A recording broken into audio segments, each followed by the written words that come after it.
me tell you, hey yo, the world's into my song. Want you to go on and give up on your dream. Hey yo, so welcome to the post-election of Donald Trump edition of Pillars of Success. I'm Earl Sparrow. Yes, I am in my black mourning clothes. I mourn. I'm hurt. I'm disappointed. I needed some help. I've been praying to the Lord and reading my Bible and hoping He is saved now. But welcome to our show. We have a very different format this morning. We usually talk about community events that's going on in Southwest Florida, but we reached all the way to the Midwest to Chicago for our good friend Dave Shestokas. That is going to be in our first segment. We have Mr. Leleux Kimball and Mr. Tyler Leleux. Did I say it right? Yes, sir. Yes, I finally got it.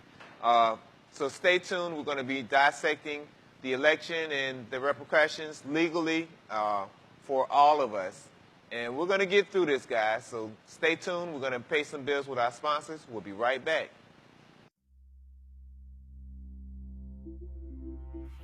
After a car accident, call me, Attorney Joe North. I am here for you and for your family. How do you go about getting good medical treatment? Who's going to pay for those medical bills? And what about money for your pain and suffering? And what about the lost wages? For more than 25 years, I have been helping clients with those same questions. For more than 25 years, families have trusted me with their accident cases. So after an accident, call me, Joe North. I am here for you.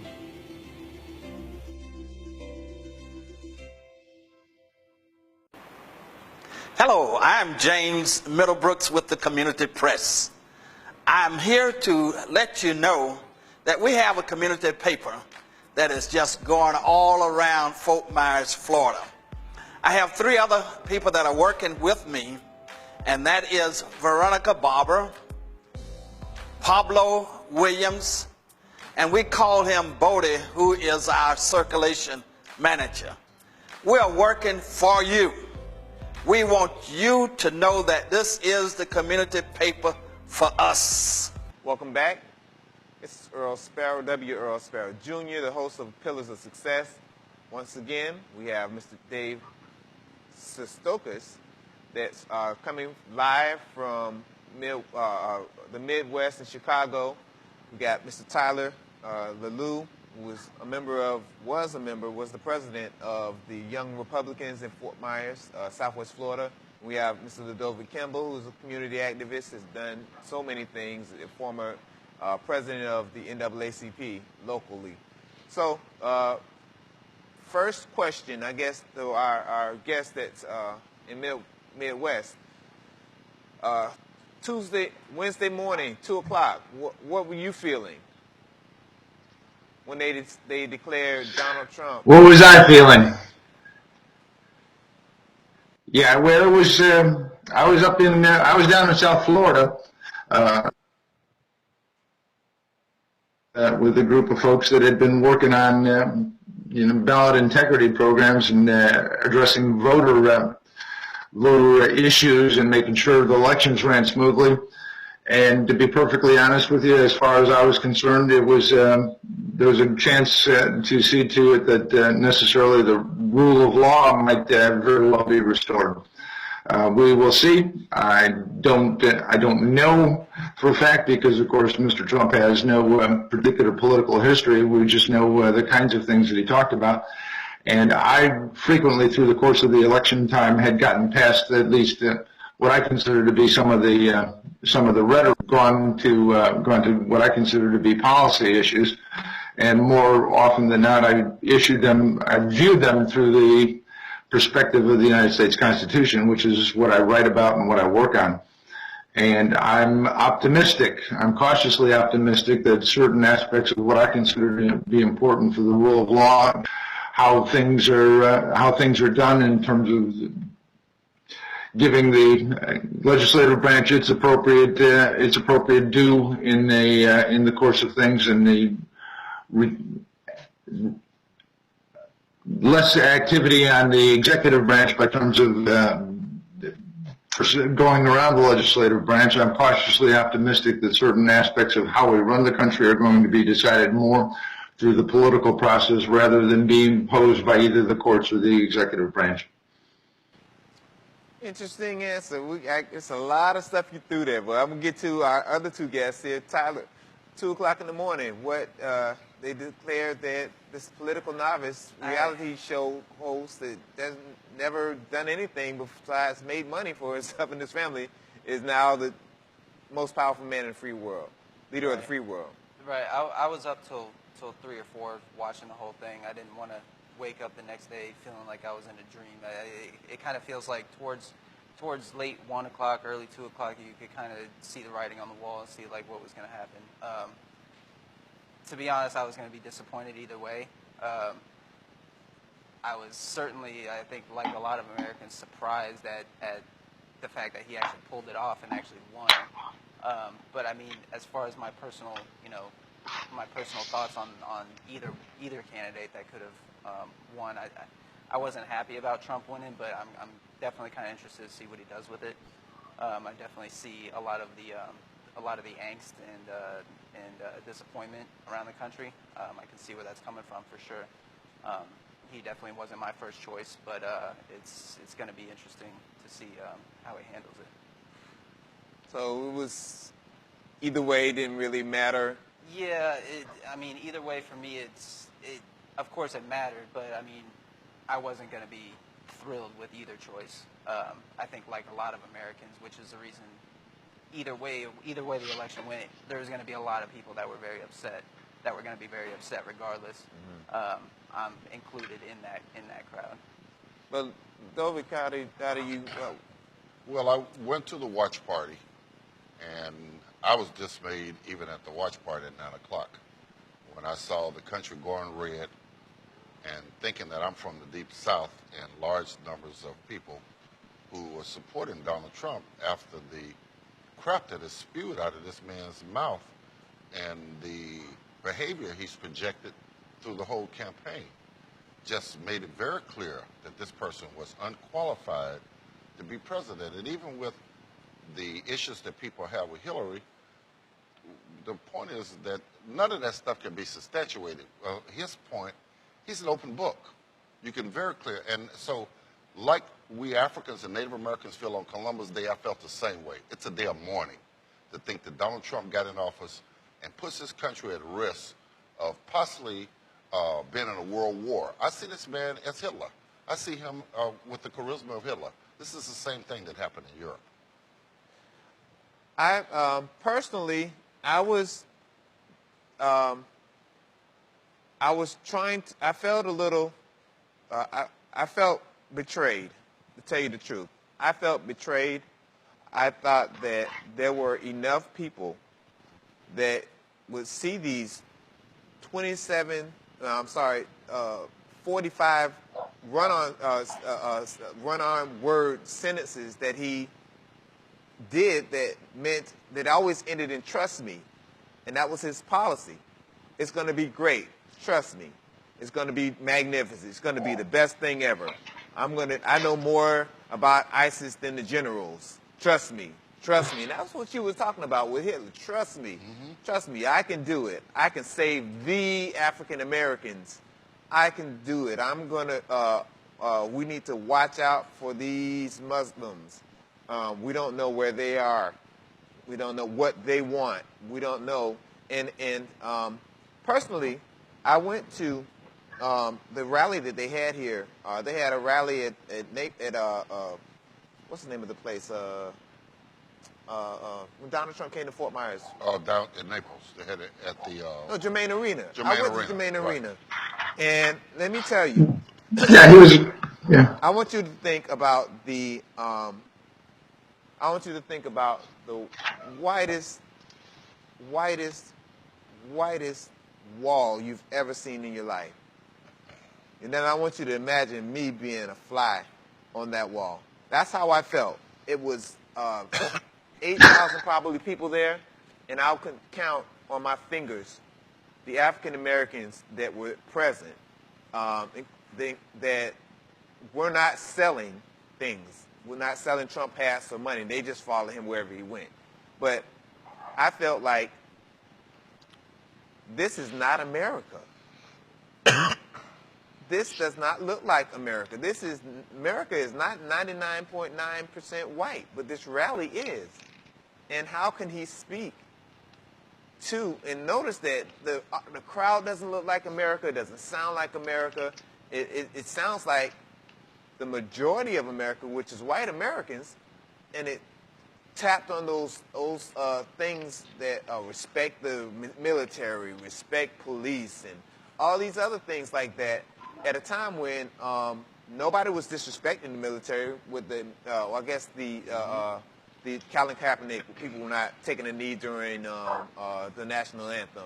That was just riding this, to me, white pride party thing. White man, only thing missing was the hoods and the burning crosses to me. And for me to explain that policy to you, it got me to thinking like, wow, is this gonna really happen? How can they really give him the keys to run this however he wants to run it? So I was a little shocked, but how does constitutionally, I want to ask you, Dave, how do we go from here to bring, I guess with the Electoral College, the majority of the people, Americans, chose Hillary. And the Electoral College chose Trump, like the Electoral College chose Bush. That's like the second time in 16 years. What can we do, or how can we justify and say the system works, even though it always falls towards the Republican side? Well, certainly that's not the first time in history that it's felt that way, but because this would be the fifth time in history that the person who did not win the popular vote won the Electoral College, and it's been three Republicans and 2 Democrats over time. But beyond all that, I suggest that the Electoral College has done something. You know, I was watching the night before the election at midnight. Trump went to Grand Rapids, Michigan. You know, and in the meantime, of course, only in that last frenzied week, you had Secretary Clinton going to Nashua, New Hampshire. You had people going to Waukesha, Wisconsin, West Allis, Wisconsin. You had folks going to many times. I actually saw many small places on the map that you wouldn't think being in a presidential campaign. I saw Secretary Clinton at a rally in Wilton Manors in South Florida. You know, the only reason that these people pay attention to folks other than those that live in big cities and on the east and west coast of the United States is because of the Electoral College. Otherwise, the rest of us who do not live in a big city, do not live on the east or west coast, would be ignored by the presidential candidates. I suggest to you that the Electoral College does much to bring in people into the process that would not otherwise be paid attention to, and that's something that I would suggest is suggest a genius, because it actually creates a country rather than huge majorities in major population areas. And the Electoral College actually works. You know, when Trump had to go to these small towns in Wisconsin, he was in a situation where he actually had to learn about the factories that had closed in those areas. He had to learn something about in those localities, and certainly that's going to be something that would guide what he does.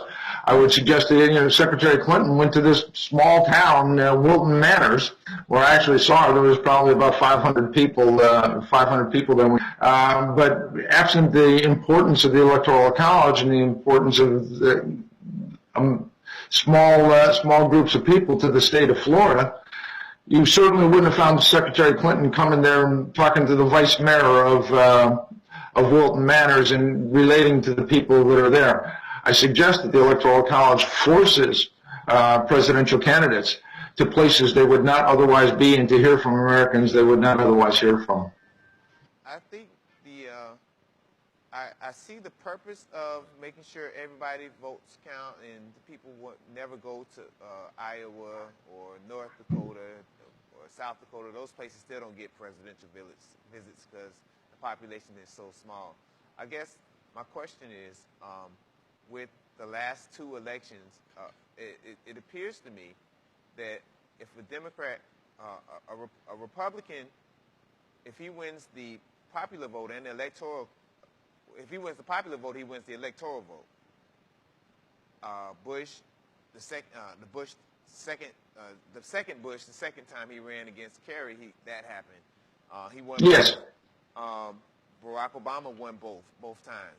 Right. But in recent history, that it's always fallen the other way because of, I guess, the pull.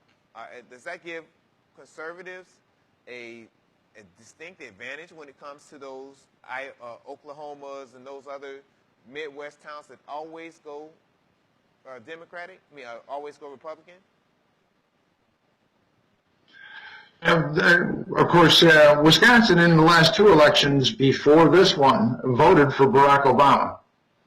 And to a large degree, I'd have to suggest that Secretary Clinton determined that Wisconsin was in her back pocket and that she ignored the people of Wisconsin to her detriment.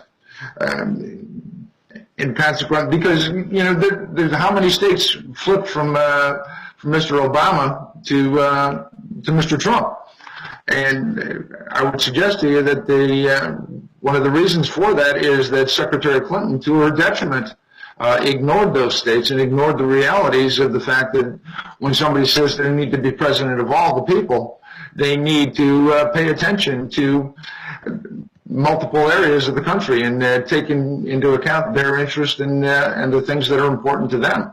And if a presidential candidate determines that she doesn't have to speak to certain groups, it certainly bodes ill for the possibilities of success. So I would suggest to you that to say that the Electoral College, I'd suggest that she made certain mistakes in taking certain people and votes for granted. Tyler, what do you think about? You're under 40, right? So, Yeah, 25. 25. So you're a millennial. How do you take this? That you probably you couldn't vote for Bush v. Gore. You were probably in elementary school then in 2000. Right. So how do you see this as the popular vote and electoral vote? Yeah. So I mean, to David's point, I mean, I agree with him 100% as far as electoral college goes. I mean, if you're a presidential candidate, more than half of the people in our country are concentrated in 10 or more big city states around the country. So anybody that's going to be running for president, had they abolished the electoral college, they would only have to pander to those big city states and the people in those states, which would basically completely neglect 90% of the country who don't live in those big city areas. The electoral college, I mean, I feel like it's a fair a fair system that we have going on, as fair as it can get. There's a quote saying that the democracy is the worst form of government except for all the other forms, right? So I mean, of course there's going to be flaws in it, but I mean, as far as the way our country is set up, the amount of people that we have in our country, the range of the area that candidates have to cover in our country, electoral college is really the only rational option as far as presidential elections go. So I mean, that's my view on the electoral college. Yeah. What do you think, Ludovic? If we switched it up and the metropolitan areas that are much more culturally diverse were Republican or conservative leaning, and the Midwest, the Oklahomas and Iowas and Indianas and all that stuff was liberal, would that switch anything? Would that switch people's interpretation of electoral college? It may. You're just going to have a different set of voters. David just really educated us about this because I was with you looking at how people get elected to office and don't get the popular vote. The electoral college often puts an unpopular person in office. And that's my fear. But from listening to David, understanding better what the purpose of electoral college is, I have a better understanding now how that works. It's just that those of us who see this incisive person to have got in office, regardless of how fair it was using our Constitution, we still see the threat to the whole nation and the whole world. As George Bush waged that war in Iraq, and we didn't have world support, Donald Trump is a candidate who is now feared by the world, even the West. The Queen of England has even made jokes about the fact of bringing an army here to take America back if Donald Trump becomes elected to office. I think the biggest thing now for me, and I want to transition from there to talk about the hot button issue for people that they held their nose when they voted for Donald Trump. They held their nose when they voted for Hillary Clinton because of the Supreme Court and the direction of the Supreme Court and the obstruction of the Republicans in office right now in the Senate refuses to recognize the candidate, Merrick Garland that President Obama nominated to fill that, I guess, 4-4 split that we have there. Do you think that abortion and people that just pro-life voted for Trump so that he would swing that and their pipe dream that the Roe versus Wade is going to get overturned with the conservative court? Yes. To your question, I can't tell you what's in voters' minds, of course. I can tell you that I personally object to any particular litmus test for a nominee to the Supreme Court when it comes to a particular issue. I think that it's appropriate to official philosophy of what a justice does in terms of how a justice looks at the relationship of the Constitution relating to the rule of law. And so there might very well have been, and I think it's unfortunate that Mr. Trump mentioned, as we talked about before the show began, the propensity to consider pro-life judges for the Supreme Court, as much as I thought that it was inappropriate for Secretary Clinton to talk about how she thought that justices of the Supreme Court should represent certain interests. Justices of the Supreme Court and any judge in the federal system should not represent anybody. They're not supposed to be representative. What they're supposed to do is take the facts and the law, apply the facts to the law, and render a decision on the case. They are not supposed to impose their own particular wills. And part of the problem over the last 45 years now is that we have not resorted to the political process for changing the Constitution. We've resorted to the courts and the rules set up by which has got to do with some of the unrest, which has got to do with some of the reasons why Roe versus Wade hasn't been accepted by tremendous numbers of the population, because it didn't work its way through the political process 40-some years ago when it was imposed upon us as a created constitutional right. I think probably when things work their way through the political process and people decide that properly rather than the judicial process, I think it allows people to come to a consensus. But when it gets imposed by a court, then there's always going to be resistance because people have really never had their say as a common political unit on what they expect the outcome of a particular issue to be. So I think there probably were some people that voted for Mr. Trump on the idea that somebody would overturn Roe versus Wade. I also suggest that there's people that voted for Secretary on the fact that she said that the court should represent the interest of small people against the interest of big people. And of course, that's the ultimate saying that justice is not blind. And for either of them to say that, I think, is a mistake, and I think it sends us down the wrong road.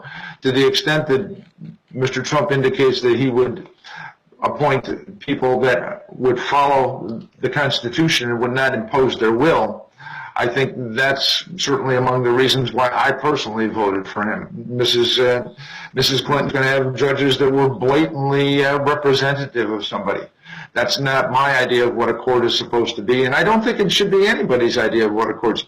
I don't think you should want to walk into a court where you understand that the judges tend to in one direction or another. You expect the judge to, in fact, be fair, impartial, take the facts, and employ the law. And I think that's a problem for our country, is the direction that we've gone, expecting the courts to do other than have them work themselves out through the political process.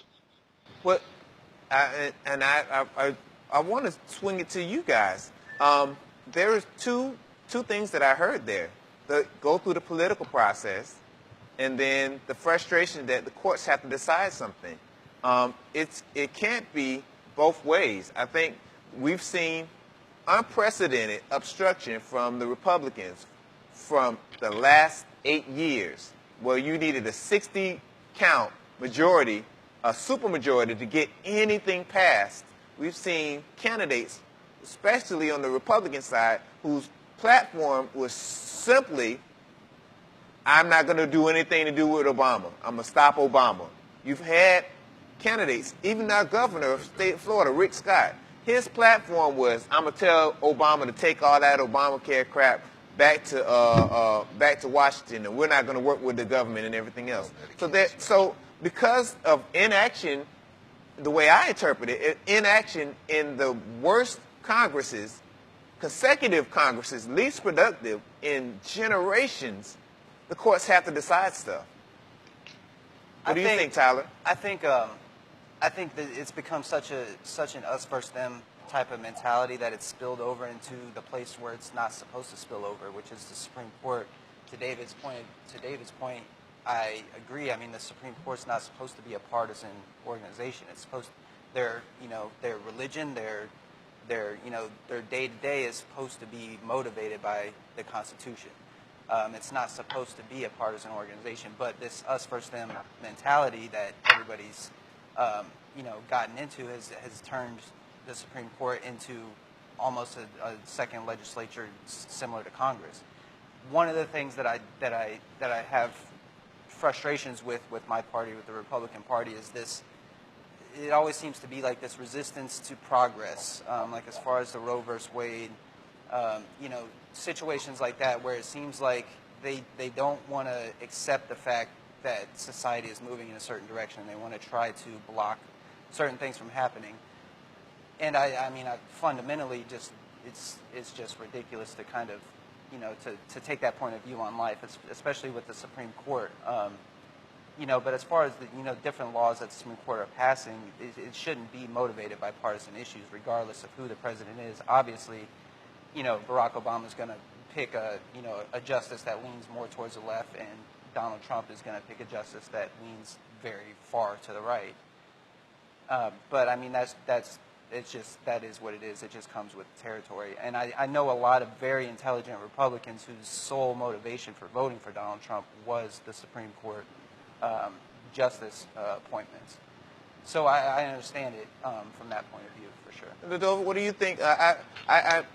It bothers me to understand that people want to go through the political process, but if we went through the political process and left it up to the Congress to declare slaves free, we would still be slaves.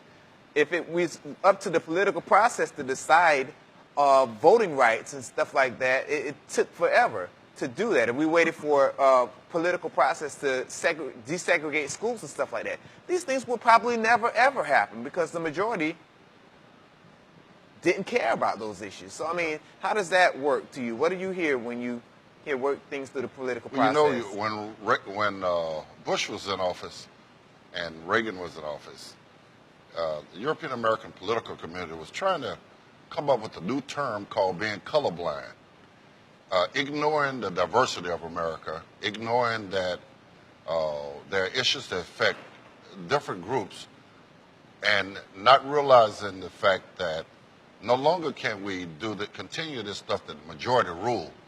When we use majority rule, those in power benefit where everybody else suffer. We have to somehow come to some kind of consensus, and I think this is what this young man is saying. The courts are there to protect the public, and I'm right with you. Civil rights would have never gotten through if we had waited on this racist society. And what's so sad about Donald Trump today, for 8 years, we've seen blatant racism, discrimination, obstruction by Congress to deny anything, even if it benefited all American people. They have actually publicly said this. So how can we have such trust in these elected officials to bring about change without a court that protects the people? So many times the court is forced to step in to make this decision when we have a society that does not see that I have to make decisions that's going to benefit this young man as well as me. We have people in office who's got this attitude that I'm worried about myself. I'm not concerned about the rest. Menachem Begin came here and was interviewed and asked, what's the difference between politics in Israel and the United States? And he says, in Israel, we run for office to carry out the will of the people. In this country, people run for office to get a job, and then they do what they can to get elected again to get that job again, and often never carry out the will of the people. And that's the same problem we have in this county with a large election. In a large election, we don't have representation of African Americans on the school board or county commission. People don't care because they want to maintain control of power. It's not about sharing the wealth. It's not about sharing the power. It's about maintaining control of power, and that is the basis of racism in this society. We can go on all day, but we have another special guest, Pam Keith, for Senate earlier. Thank you so much for coming on. Could you show, I want to plug your 2 books. Could you show us a picture of them, pull them up? Constitutional Sound Bites is one of them. And give us a 30-second spiel about both of the books. And where we can get Constitutional Sound Bites is something that Sound Bites on Amazon, in print and in the Kindle format. And I will tell you, both the books, one's in English, one's in Spanish, and they developed out of a show, Constitutionally Speaking, that I did on WGUF out of Naples for about 3 years. So it's great to talk to you guys. I hope folks would take a look at Constitutional Sound Bites. It explains things like I'd like to think in a 21st century manner, because it doesn't, there's short, quick, 140 questions and answers about the founding documents of the United States and the philosophy behind them. And it's great. I'm really happy to be back in Southwest Florida, even by video. Thank you so much. Well, I know it's going to be 83 degrees today, man. It's started out maybe 61, so nice, cool, warm day. When you get back, hopefully you'll bring some of that cold air with you. Thank you, gentlemen. We'll be right back. Thank you for watching. We'll be right back.